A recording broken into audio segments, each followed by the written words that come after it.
नमस्कार दोस्तों, current affairs concept में आपका स्वागत है। और आज हम बात करेंगे FATF की ग्रे लिस्ट की। हाल ही में FATF ने यह घोषणा की है कि पाकिस्तान FATF की ग्रे लिस्ट में बना रहेगा और उसके साथ साथ तुर्की को भी इस सूची में शामिल कर लिया गया है। दरअसल मनी लॉन्ड्रिंग और टेरर फंडिंग पर नजर रखने वाला जो वित्तीय कार्यबल है, financial action task force FATF जिसको कहा जाता है, उसने पाकिस्तान को ग्रे लिस्ट या jurisdiction under increased monitoring list में बनाए रखा है। ये इसका आधिकारिक नाम है। ठीक है। वहीं पाकिस्तान के मददगार और उसके मित्र तुर्की को भी FATF की इसकी jurisdiction under increased monitoring list में को शामिल कर लिया है। ठीक है। FATF प्रमुख मार्कस प्लेयर ने कहा है कि पाकिस्तान अब भी अतिरिक्त मॉनिटरिंग वाली ग्रे लिस्ट में मौजूद है। पाकिस्तान ने FATF की 34 सूत्रीय एजेंडे में से 4 पर अब तक कोई काम नहीं किया है। अब बात करते हैं कि पाकिस्तान को इस सूची में क्यों डाला गया। दरअसल पाकिस्तान को पहली बार 2008 में सूची में रखा गया था, फिर 2009 में हटा लिया गया था, फिर 2012 में रखा गया और 2015 तक बड़ी हुई निगरानी में रहा। इसके बाद जून 2018 से लगातार पाकिस्तान इस सूची में है। दरअसल जून 2018 में पाकिस्तान को ग्रे लिस्टेड इसलिए किया गया था कि जब FATF ने कई रणनीतिक एंटी मनी लॉन्ड्रिंग यानी AML और आतंकवाद की फंडिंग के खिलाफ 10 उद्देश्यों को प्राप्त करने के लिए पाकिस्तान को कहा था कि वह एक योजना लागू करे। इस योजना में संयुक्त राष्ट्र द्वारा नामित आतंकी संगठनों, व्यक्तियों और उनके सहयोगियों के खिलाफ वित्तीय फंडिंग और वित्तीय बैन और संपत्ति की उनकी जब्ती, उनकी जांच और उन पर मुकदमा चलाकर उनको सजा देने के खिलाफ प्रभावी कार्रवाई शामिल थी।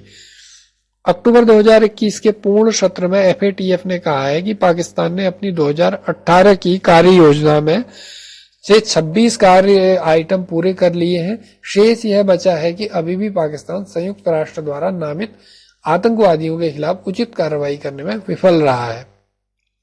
अब बात करते हैं तुर्की को क्यों डाला गया इस सूची में। दरअसल IATF के अनुसार तुर्की को अपने बैंकिंग और रियल एस्टेट क्षेत्रों में सोने की कीमती पत्थरों के डीलरों के साथ पर्यवेक्षण के गंभीर मुद्दों पर ध्यान देने की जरूरत है।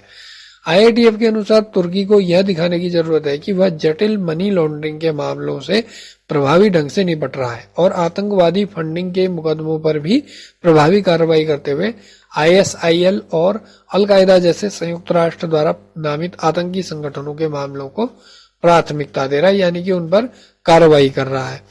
ठीक है। अब जानते हैं कि ये FATF क्या है।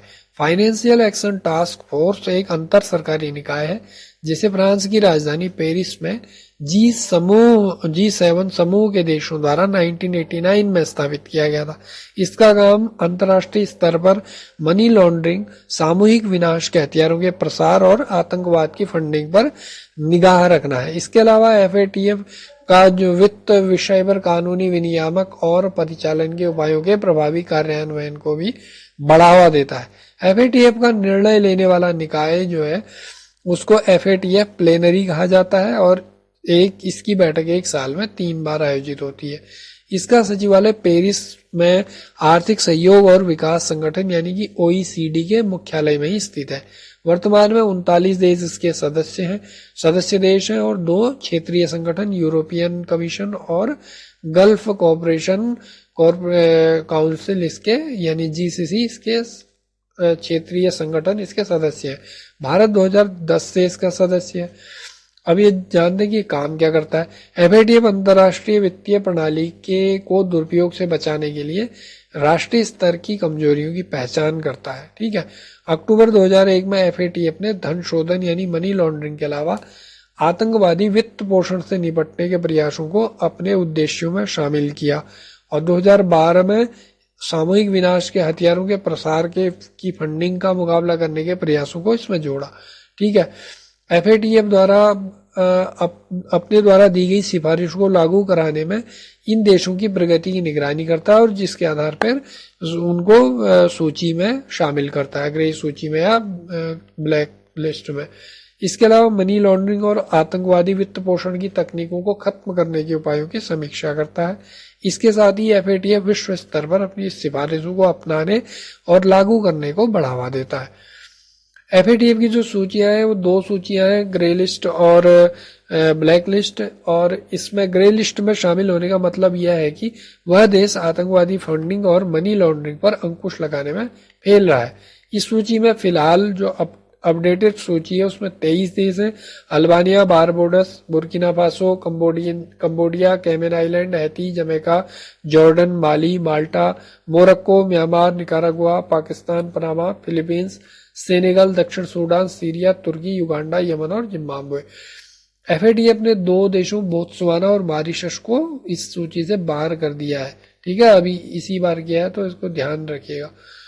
अब ब्लैक लिस्ट का मतलब ये है कि उसको जो है उस देश को अंतर्राष्ट्रीय फाइनेंशियल मदद बिल्कुल मिलनी बंद हो जाती है, और इसमें ईरान और उत्तर कोरिया शामिल है। अब पाकिस्तान को क्या नुकसान होगा? पाकिस्तान को ये नुकसान होगा कि उसको विदेशी जो ऋण है अंतर्राष्ट्रीय स्तर पर वो मिलने उसमें मुश्किलें आएंगी, और इसके अलावा उसकी जो अर्थव्यवस्था है उस पर भी नकारात्मक प्रभाव पड़ेगा। तो फिलहाल इस वीडियो में इतना ही, और आप बताइएगा कि ये वीडियो कैसा लगा, और अगर सही लगा होगा तो लाइक सब्सक्राइब कीजिएगा। धन्यवाद।